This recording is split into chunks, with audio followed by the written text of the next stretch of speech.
These are my models of the group of buildings that together made up a standard atmospheric railway pumping station on the South Devon Railway in the 1840s, and I'm just placed them here on my far from finished route of the South Devon Railway from Exeter to Teignmouth. And the collection of buildings together make up a single engine house, and although I'm releasing them separately so that you can use them for whatever you wish, the taller of the buildings is where the actual pumps were fitted to evacuate the vacuum tube which provided the motive power for the atmospheric railway. The atmospheric railway was a short-lived experiment in South Devon, and indeed elsewhere, South London included, and indeed in just south of Dublin.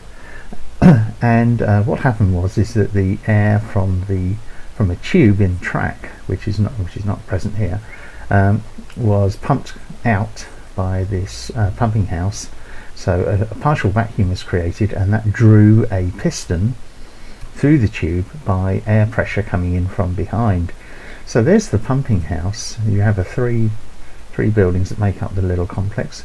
You have the pump house, and then you have the engine house, which is actually providing the energy to drive the pumps, and then you have the chimney. And for the chimney, Brunel decided to design a very Italianate campanile.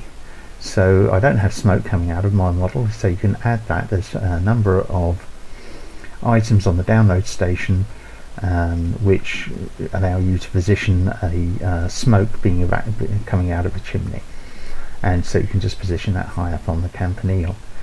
Because this only lasted for a couple of years, 1847 and into 1848, and most of the time the life of these buildings, they were used for other things subsequently, and the campaniles, where they still stand or stood and still stand, obviously don't act as chimneys, but they're very attractive buildings, I think. Just to zoom in a little bit more, you'll see there's quite a lot of detail around the top of the campanile, and indeed that's repeated down in the buildings themselves. So that's why I've set them as individual models rather than as a group, because they are quite high in polys, and I can see that this one is actually floating because it's not positioned correctly. So this one, if I just move it around, and what you do is you just connect them together with tubing to provide the transfer the energy from the engine to the pump house, and then the pump house itself was connected to the tubing in the track by various other cast iron tubes, and I'll cover that in my little video about the atmospheric track that I've made, and indeed how to use it. But you can see there's the large entrance here for the pump house, and there are smaller entrances for around the engine house. I think I've got them over to one side here. Yes, this should be flattened down, this bit of text ground here, and you can also provide it with a siding with the coal that was brought in to fire the boilers for the pumping house, engine house, and you can connect it up with various other bits and pieces that are available on the download station. Any sort of industrial tubing would be quite suitable, and a collection of other buildings. But these are the three distinctive buildings that make up these pumping houses, and although I've got it positioned here, this is actually at Dawlish Warren, where there wasn't one of these stations, but I've just used this area. So further on down the coast here is my my model.